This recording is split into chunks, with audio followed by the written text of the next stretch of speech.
नमस्कार दोस्तों, आप सभी का स्वागत करता हूं इस वीडियो में। दोस्तों, ये वीडियो काफ़ी ज़्यादा खास रहेगा मेडिकल स्टूडेंट्स के लिए, मेडिकल कैंडिडेट्स के लिए, यानी वो सारे लोग जो कि कहीं ना कहीं बायोलॉजी से लिंक करते हैं, कहीं ना कहीं बायोलॉजी या फिर मेडिकल फील्ड से आते हैं। उन लोगों के लिए ये वीडियो काफ़ी खास रहेगा दोस्तों, इस वीडियो को आपको एकदम ध्यान से देखना है क्योंकि यहाँ पर एक सफदरजंग हॉस्पिटल है। सफदरजंग हॉस्पिटल जो है दिल्ली में स्थित है ये हॉस्पिटल, और इस हॉस्पिटल में टोटल 909 वैकेंसियां निकाली गई हैं अलग अलग लोगों के लिए, जो कि रिक्रूटमेंट कराई जा रही है 2023 के ईयर में, जो कि पैरामेडिकल पोस्ट है। मतलब पैरामेडिकल पोस्ट क्या होता है? पैरामेडिकल पोस्ट वो होते हैं जिसमें मान लीजिए आपका एक्चुअल प्रोफेशनल डॉक्टर की पोस्ट नहीं होती, लेकिन उसके बाद जो सेकेंड और थर्ड लेवल के पोस्ट आते हैं हॉस्पिटल्स के अंदर, उसको पैरामेडिकल पोस्ट कहा जाता है। सपोज मानिए नर्स हो गया, असिस्टेंट हो गया, किसी फील्ड में जैसे मान लीजिए आपकी ओपीडी हो गई, या ऐसी कोई भी फील्ड, कोई भी ऐसा डिपार्टमेंट जो हॉस्पिटल में होता है डॉक्टर के अलावा, मतलब मेन ग्रुप के काम के अलावा जो आपका सेकेंडरी लेवल के जो काम होते हैं उनके पोस्ट को पैरामेडिकल बोलते हैं। पैरामेडिकल का मतलब ही हो गया कि फुल्ली मेडिकल पोस्ट नहीं, एक हाफली मेडिकल पोस्ट कहा जाता है, जैसे कि पैरामेडिकल। तो हम आज बात करेंगे कि सफदरजंग हॉस्पिटल में जो वैकेंसियां निकाली गई है, टोटल 909 वैकेंसियां हैं जिसमें आप इस जॉब पर अप्लाई कर सकेंगे। तो अगर आप इस वीडियो को किसी भी राज्य से इंडिया कंट्री में देख रहे हैं, उत्तर प्रदेश, उत्तराखंड, झारखंड, उड़ीसा, मध्य प्रदेश, मेघालय, मणिपुर, असम, तमिलनाडु, तेलंगाना, केरला, कर्नाटक, अरुणाचल प्रदेश, आंध्र प्रदेश, दिल्ली, हरियाणा, या फिर आप किसी भी राज्य से देख रहे हैं, तो ये वीडियो काफ़ी खास रहेगा आपके लिए, क्योंकि इस वीडियो में बताया जाएगा कि जो सफदरजंग हॉस्पिटल में 909 वैकेंसियों पर रिक्रूटमेंट हो रही है, जॉब मिलने वाली है आपको, उसके लिए क्या क्या प्रोसेस है जो आपको फॉलो करने हैं जॉब पे अप्लाई करने के लिए। सबसे पहले मैं आपको बता दूं, ये जॉब जो है, ये जॉब इसके प्रोबेबली चांस ऐसे ही हैं कि ऑल इंडिया रहेगी, क्योंकि सफदरजंग हॉस्पिटल जो है वो एक नाम वाला हॉस्पिटल है। मतलब कि पूरे इंडिया में इस हॉस्पिटल का नाम और इस हॉस्पिटल के बारे में ऑलमोस्ट हर इंडियंस जानते हैं। जो लोग नहीं जानते वो आज इस वीडियो में जानेंगे कि इस हॉस्पिटल में ऐसा क्या खास है, क्या ऐसी बातें हैं जिसके चलते लोग इसमें रिक्रूटमेंट और जॉब के लिए काफ़ी जो है इसमें मन्नतें करते हैं, काफ़ी ऐसे चाहते हैं कि उनको इसमें जॉब मिले। तो सबसे पहले मैं आपको बता दूं, अगर आप जरा देख सकते हैं, ये इसका ऑफिशियल वेबसाइट है, सफदरजंग ऑफिशियल वेबसाइट। अब देखिए यहाँ पर क्या है, ये वेबसाइट जो है इससे आप क्या कर सकते हैं, ग्रुप बी और ग्रुप सी के पोस्ट अभी निकाले गए हैं जो कि सफदरजंग हॉस्पिटल में, या फिर लेडी हरदिंगे मेडिकल कॉलेज जो है, साथ में आपका डॉक्टर राम मनोहर लोहिया हॉस्पिटल, साथ में कलावती शरण चिल्ड्रंस हॉस्पिटल, और एक और हॉस्पिटल का नाम यहाँ पे दिख रहा है मुझे, या फिर ट्रेनिंग सेंटर का नाम दिख रहा है जो कि है नजफगढ़ में। तो इन चारों पांचों के हॉस्पिटल्स के अंदर या सेंटर्स के अंदर जो भी रिक्रूटमेंट रहेगी ग्रुप और बी और सी के पोस्ट पे, तो वो उसके लिए ये एक अलग से वेबसाइट बनाई गई है आपकी, जिसपे इस चीज़ कराई जाती है। और रही बात इस जॉब की एक एक चीज़ की, तो वीडियो के नीचे सारा कुछ प्रोवाइड कराया गया है, चाहे वो नोटिफिकेशन रहा हो, चाहे फॉर्म के लिए अप्लाई करने के लिए कैसे जाना है उसका लिंक रहा हो, या फॉर्म में अप्लाई करने के लिए क्या प्रोसेस फॉलो होंगे उसका लिंक, नोटिफिकेशन का तो है ही, वेबसाइट का भी लिंक, एक एक चीज़ का लिंक आपको वीडियो के नीचे प्रोवाइड कराया गया है, जिससे कि आप इस जॉब पे अप्लाई करने जा सकेंगे। तो मेरी एक जो है आपसे गुजारिश रहेगी सारे इंडियंस से, इस वीडियो को ध्यान से देखिएगा। अगर आपको एलिजिबिलिटी इसकी जाननी है, इस जॉब की क्वालिफिकेशंस जाननी है, एज लिमिट जाननी है, सैलरी जाननी है, वर्क जाननी है, फॉर्म की फीस जानना है, कब से कब तक फॉर्म अप्लाई करेंगे, और एक एक चीज़ अगर आपको इस जॉब की जाननी है तो वीडियो में अच्छे से बने रहें। तो देखिए, ये आपका जो वेबसाइट है, इसमें आपको दिखेगा कि यहाँ पर रजिस्ट्रेशन का ऑप्शन मिल जाता है, तो आपको रजिस्ट्रेशन पे ही जाना पड़ेगा जब आप अप्लाई करने जाएंगे। तो हम अभी इसको डिस्कस नहीं करेंगे, ये रजिस्ट्रेशन का रहेगा। हम अभी सबसे पहले समझेंगे, पहले शॉर्ट एडवर्टाइजमेंट जो आपके न्यूज़पेपर में भी आया है, उसमें आप वहाँ से भी देख सकते हैं। अगर आपके पास न्यूज़पेपर आपके आता है डेली तो आप वहाँ से देख सकते हैं, नहीं तो आप यहाँ से भी समझ सकते हैं। और यहाँ पर हिंदी इंग्लिश दोनों में नोटिफिकेशन प्रोवाइड कराया गया, जिससे कि हिंदी वालों को हिंदी में समझ आ सके इस जॉब के बारे में, इंग्लिश जिनको समझ आती है वो इंग्लिश में समझ सके। मैं यहाँ पर इंग्लिश के नोटिफिकेशन को डिस्कस कर रहा हूँ। जैसा लिखा है, Safdarjung hospital, a central government hospital under the Ministry of Health and Family Welfare, Ansari Nagar east, near to AIIMS metro station, new Delhi. यानी एम्स दिल्ली का जो एम्स हॉस्पिटल है उसके बहुत पास है ये हॉस्पिटल, उसके मेट्रो स्टेशन के बहुत पास है, न्यू दिल्ली में है। और ये अंसारी नगर ईस्ट में ये जगह है, उस जगह पर ये हॉस्पिटल है। मेनली आप इस जगह को जानते होंगे अच्छे से, इस हॉस्पिटल के नाम से तो ऑलमोस्ट इस जगह को जाना ही जाता है। अब रिक्रूटमेंट नोटिस देख सकते हैं, ग्रुप बी और ग्रुप सी के पोस्ट का है। यहाँ पर आप देखेंगे तो ये नोटिफिकेशन आपका परसों का नोटिफिकेशन है, यानी कि 2 दिन हुए इस नोटिफिकेशन को रिलीज करे। अब इसमें देखें तो central government hospitals under the ministry of health and family welfare, namely Safdarjung hospital, central and lady. देखिए बहुत सारे हॉस्पिटल जो भी यहाँ पे आपको नाम दिख रहे हैं, ये सब के लिए invites online applications from eligible candidates. अब देखिए यहाँ पे कितने सारे जो है अलग अलग हॉस्पिटल्स हैं, ये चारों पांचों इन सब के लिए अप्लाई करने के लिए बोला गया है। तो ना कि सिर्फ यहाँ पर आपको बोला जा रहा है कि सफदरजंग हॉस्पिटल के लिए, सफदरजंग हॉस्पिटल जिसको आप मेनली जानते हैं कि सफदरजंग हॉस्पिटल जिसको आप एक्चुअल में एम्स न्यू दिल्ली वाला समझते हैं, एम्स जो एम्स मेट्रो स्टेशन के पास न्यू दिल्ली में है, अंसारी नगर ईस्ट में, तो वहां पे जो सफदरजंग हॉस्पिटल है वही नहीं बल्कि आपका लेडी हरदिंगे मेडिकल कॉलेज भी और राम मनोहर लोहिया हॉस्पिटल भी और 4-5 ऐसी जगहें दिख रही हैं। सब इन्वाइट कर रहे हैं आपको फॉर्म भरने के लिए from eligible candidates for the following post. जो भी एलिजिबल होगा इसमें अप्लाई कर सकेगा। अब जैसा कि आप देख रहे हैं ये सेंट्रल गवर्नमेंट्स के हॉस्पिटल है, तो आप इसमें किसी भी स्टेट से अप्लाई कर सकेंगे, चाहे आप किसी भी राज्य में रहते हो इंडिया कंट्री में, तो आप इसमें अप्लाई कर सकेंगे। थोड़ा मैं इसमें नीचे चलता हूं तो मेरे को क्या दिख रहा है, मेरे को दिख रहा है पोस्टों के नाम। तो मैं आपको क्लियर करता हूं कि कैटेगरी वाइज किसको कितनी पोस्ट मिलने वाली है। यहाँ पर एक्स सर्विसमैन के लिए पोस्ट है या नहीं है वो भी हम देखेंगे। एक्स सर्विसमैन हो जाता है ऐसे लोग जो नेवी, आर्मी या एयर फोर्सेस में कभी ना कभी काम कर चुके हैं, किसी रैंक के ऑफिसर रह चुके हैं, या फिर वो 3 या 5 साल जो भी रूल होता है उतना काम कर चुके हैं इन फोर्सेस में, तो वो एक्स सर्विसमैन में आ जाते हैं और वो लोग जो है वो भी अप्लाई कर सकेंगे। तो सबसे पहले आप देखेंगे तो यहाँ पर वैकेंसियां मैं आपको बताऊंगा, जैसे कि पोस्ट की तो आपको इस तरीके से बताऊंगा। जैसे आप देखेंगे तो यहाँ पर हर एक हॉस्पिटल का बताऊंगा कि हर एक हॉस्पिटल में कितनी वैकेंसी है, तो आपको समझ आ सकेगा। सिर्फ सफदरजंग हॉस्पिटल का ही नहीं है। तो अब देखिए जैसा कि यहाँ पर दिया गया है फैमिली वेलफेयर एक्सटेंशन एजुकेटर, तो ये जो पोस्ट है, अब मैं आपको ये भी बताऊंगा ये पोस्ट की एलिजिबिलिटी क्या है। अब एलिजिबिलिटी से समझ आ जाएगा कि हम इस पोस्ट के लिए एलिजिबल हैं या नहीं, तो आपको ये भी समझ आ जाएगा कि आपका काम क्या रहेगा। फैमिली वेलफेयर एक्सटेंशन एजुकेटर के लिए यहाँ पर RHTC, यानी आप देखेंगे यहाँ पे RHTC मतलब है रूरल हेल्थ ट्रेनिंग सेंटर, जो कि नजफगढ़ में है। उसके अंदर आपकी वैकेंसियां हैं 2, जो कि एक अनुसूचित जाति से है और एक अदर बैकवर्ड कास्ट से रहेगी, जो कि आपकी एक वैकेंसियां हो जाएंगी। बाकी इस हॉस्पिटल में इस पोस्ट के लिए और किसी कैटेगरी वालों के लिए वैकेंसियां नहीं है। अब कंप्यूटर के लिए आप देख, कंप्यूटर के लिए आप समझेंगे तो कंप्यूटर के लिए भी चाहिए। यहाँ पे कंप्यूटर के लिए यहाँ पे एक वैकेंसी चाहिए सेम इसी हॉस्पिटल में, या फिर आप कह लीजिए ट्रेनिंग सेंटर के अंदर नजफगढ़ में।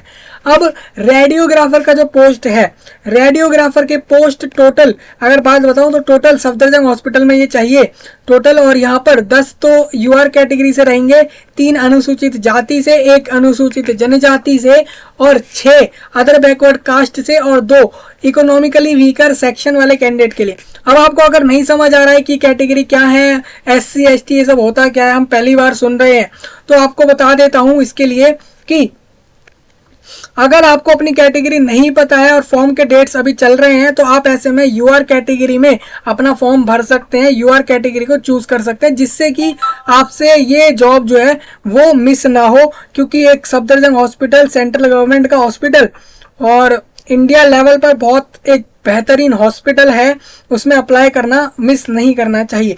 सबसे पहले आप बात करते हैं एक्सरे असिस्टेंट। जो एक्सरे होते हैं हॉस्पिटल में, उसके लिए असिस्टेंट की जो पोस्ट है उसमें सफदरजंग हॉस्पिटल में 8 वैकेंसियां हैं।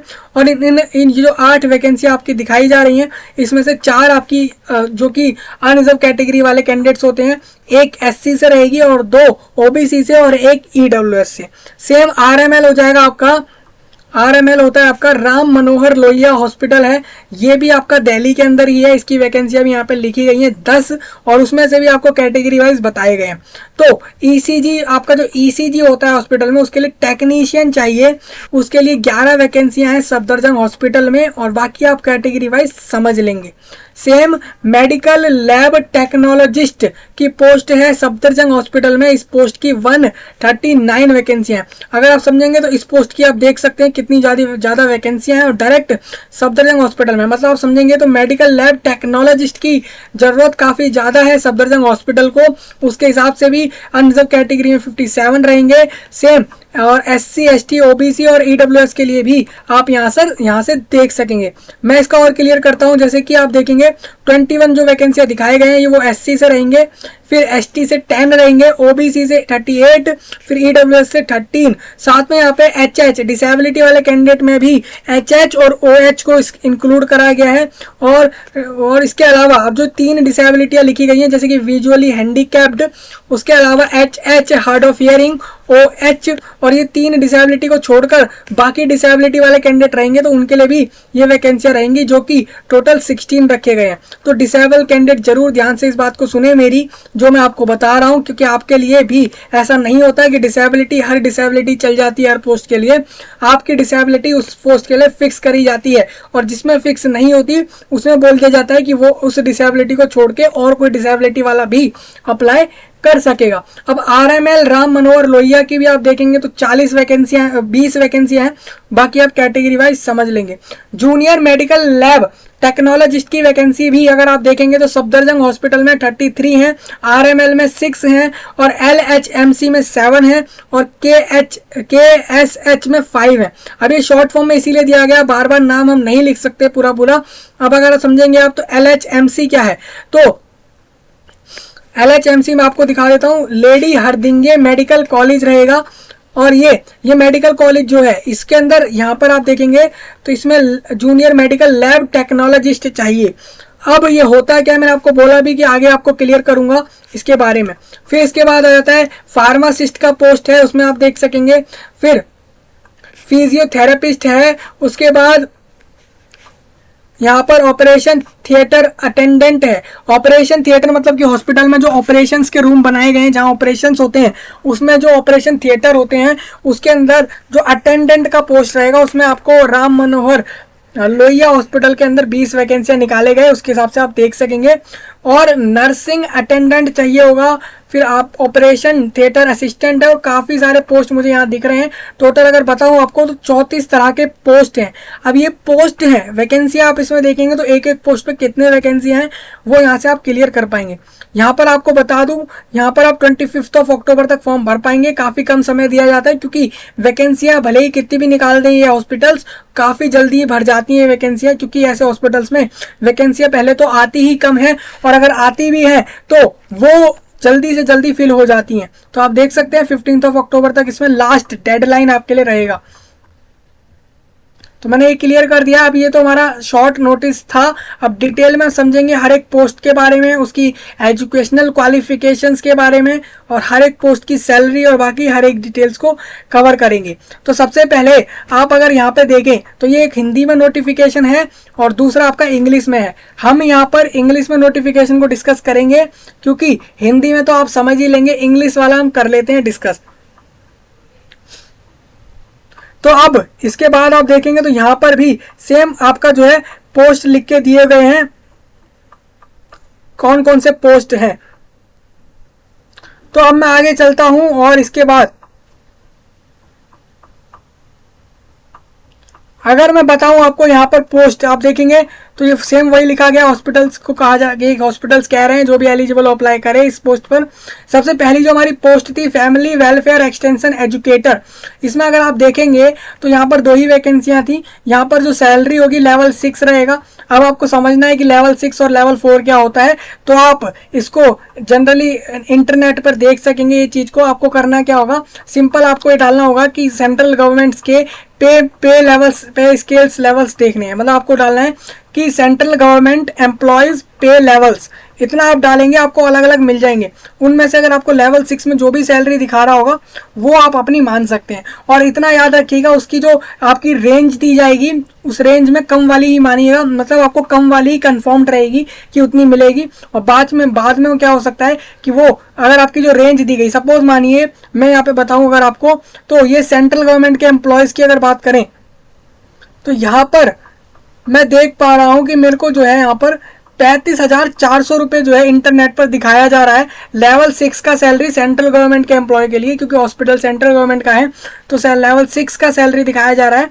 और लेवल 6 में यहाँ पे 35,400 बेसिक पे दिखाया जा रहा है, मतलब कम से कम इतना दिया जाएगा।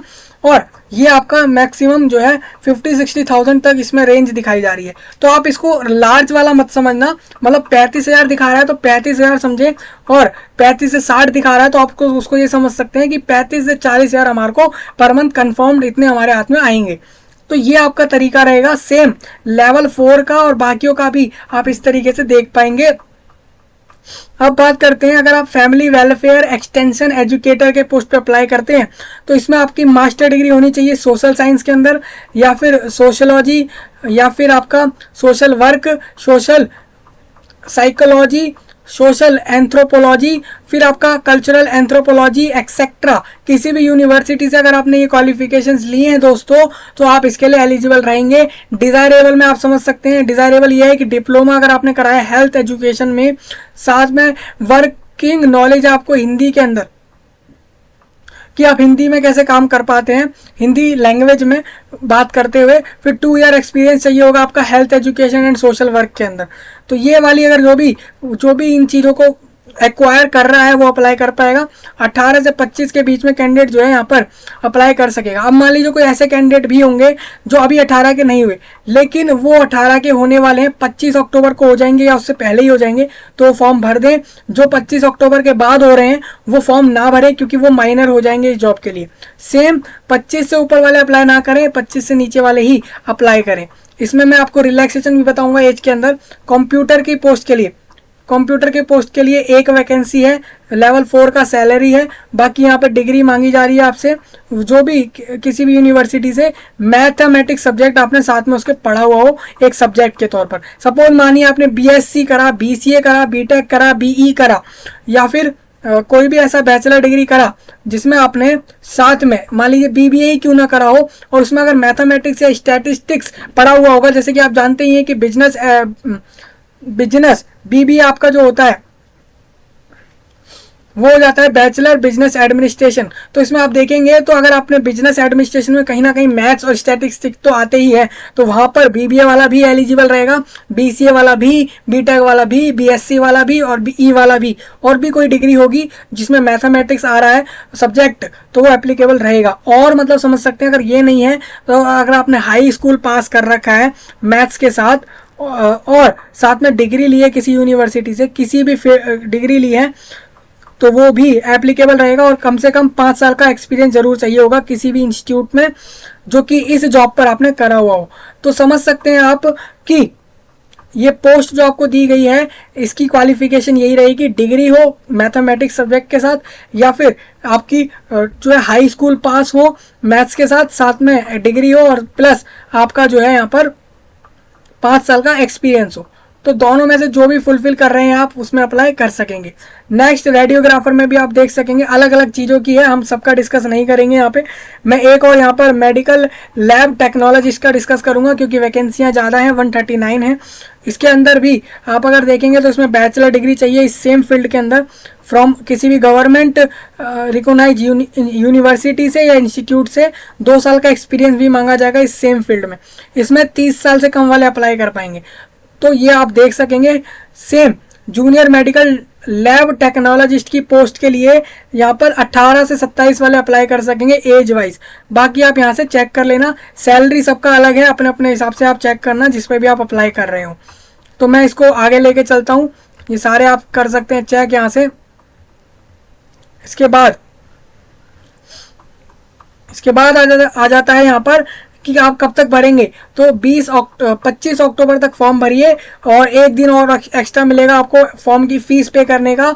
और यहाँ पर आपका एडमिट कार्ड, आपको यहाँ पे कंप्यूटर पे एग्जाम लिया जाएगा इस जॉब का, और इसमें फर्स्ट वीक में आपको नवंबर में इसका एडमिट कार्ड मिल जाएगा, यानी कहाँ आप एग्जाम देने जाएंगे, सेंटर और किस समय किस शिफ्ट में एग्जाम देंगे वो मिल जाएगा।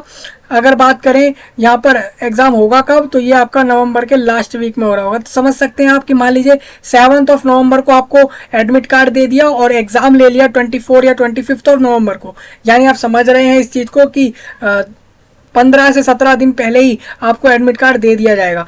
टेंटेटिव डेट ऑफ डिक्लेरेशन कर बताऊं कि कब रिजल्ट आएगा, तो फर्स्ट वीक में दिसंबर में आ जाएगा, मतलब एग्जाम के 1 वीक बाद ही रिजल्ट आ जाएगा इसमें।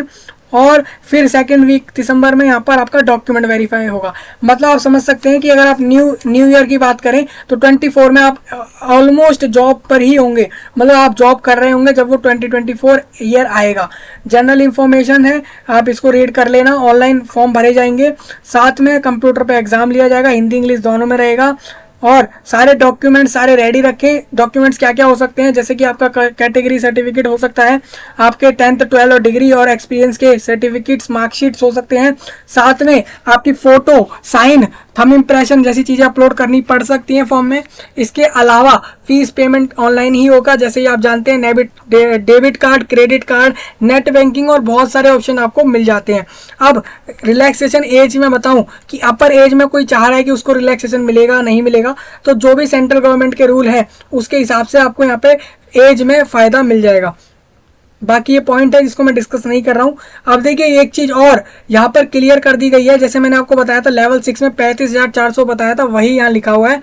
तो आप देख सकते हैं वही जो मैंने आपको बताया वही यहाँ पर भी दिया गया है पे स्केल, जो कि पहला जिसको लेवल 1 बोला है उसको 18,000 मिल रहे हैं, लेवल 2 को 19,900 मिल रहे हैं, लेवल 3 को 21,700, और इस तरीके से आप देखेंगे तो लेवल 6 में इतने हैं। सबसे ज़्यादा की अगर बात बताऊं तो लेवल 6 का पोस्ट है। अगर आप ऐसी क्वालिफिकेशन में आ रहे हैं जो आपकी हर पोस्ट पे एप्लीकेबल हो रही हो, ऐसा जनरली होता नहीं है, हो रहा है तो आप ऐसे में लेवल 6 पे अप्लाई करें, क्योंकि सैलरी मैटर करेगी, क्योंकि सैलरी इंपॉर्टेंट हो जाएगी। अगर आप एजुकेशन क्वालिफिकेशन सबकी एक्वायर करते हैं तो उस पर अप्लाई करें जिसमें सैलरी ज़्यादा हो, क्योंकि सैलरी के अलावा भी बहुत सारे अलावेंस होते हैं। अगर बात बताएं तो कैंडिडेट मस्ट भी, आप देखिए इंडिया का हर एक कैंडिडेट अप्लाई करेगा इस जॉब पे, वो एलिजिबल रहेगा। अब 5 साल ST ST को और OBC को 3 साल, एक्स सर्विसमैन को भी 3 साल उसके एक्स्ट्रा एज में मिल रहे होंगे अप्लाई करने के लिए। बाकी आप यहाँ से देख सकते हैं सारा कुछ दिया गया है। एग्जाम की फीस की बात बताऊं तो 600 रुपीज़ पे करे जाएंगे अगर कोई कैंडिडेट ST SC है। अब ये दिल्ली स्टेट के लिए बात नहीं हो रही है, अगर आप पूरे इंडिया में किसी भी, अगर आप अनुसूचित जाति जनजाति में आ रहे हैं, आपके पास सर्टिफिकेट है, चाहे स्टेट गवर्नमेंट का हो या फिर सेंट्रल गवर्नमेंट का हो, मेनली यहाँ पर सेंट्रल गवर्नमेंट का लिया जाएगा क्योंकि ये जॉब सेंट्रल गवर्नमेंट की है। तो आपके पास अगर कैटेगरी सर्टिफिकेट्स हैं तो आपको फॉर्म की फीस बिल्कुल भी नहीं भरनी, लेकिन आप अगर किसी कैटेगरी में रिजर्व में नहीं आ रहे हैं तो 600 रुपीज़ यहाँ पर आप पे करेंगे। अब बात आती है कि फीस मैंने आपको बता ही दिया, इन सारे मोड से पे कर सकेंगे।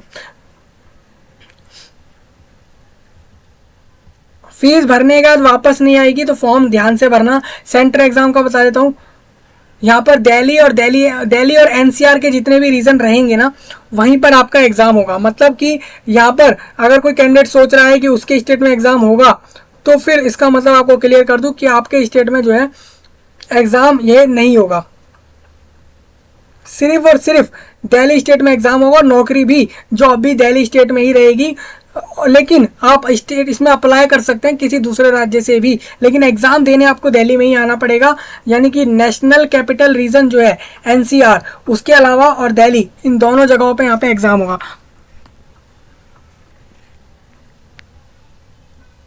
स्कीम ऑफ एग्जाम में बता दूं कि यहाँ पे कंप्यूटर बेस्ड एग्जाम हो रहा है और ये ऑब्जेक्टिव टाइप रहेगा। 60 क्वेश्चन आएंगे, 4 नंबर का हर एक क्वेश्चन रहेगा। टाइम जो मिलेगा वो भी 60 ही मिनट मिलेंगे आपको पूरे पेपर को करने के लिए।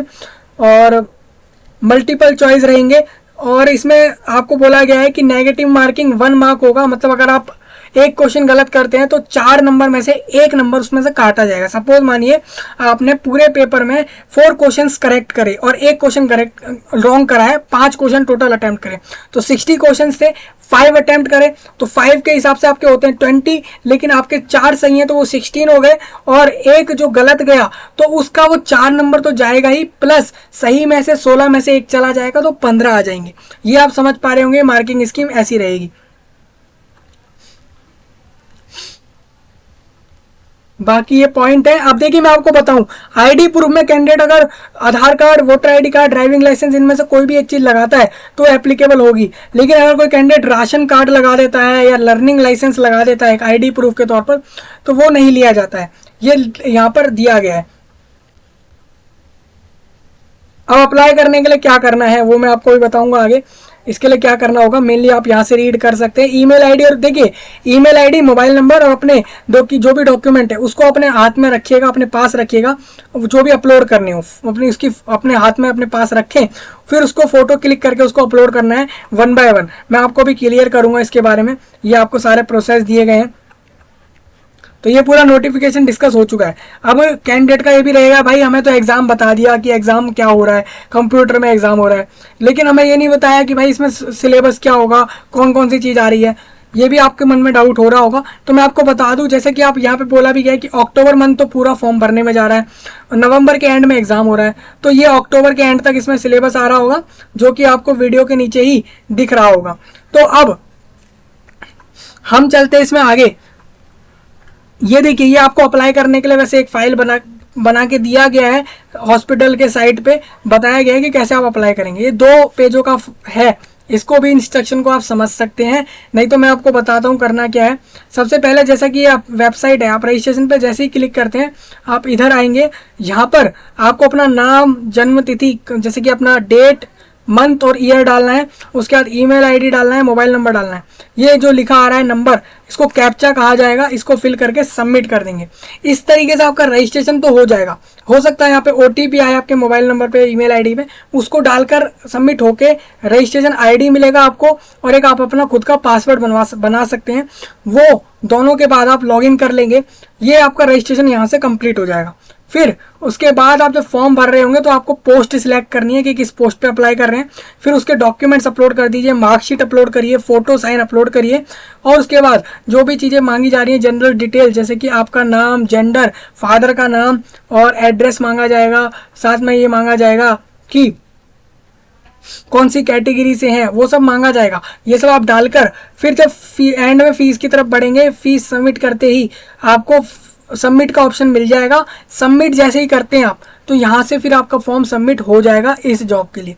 तो ये पूरा था, ऑल इंडिया वैकेंसी है, ऑल इंडिया जॉब है, कोई भी इसमें इंडिया में कहीं से भी अप्लाई कर सकेगा। तो मैंने आपको सब बता दिया इस जॉब से रिलेटेड। मैं आपसे मिलता हूँ नए टॉपिक में, तब तक के लिए आप सभी का धन्यवाद।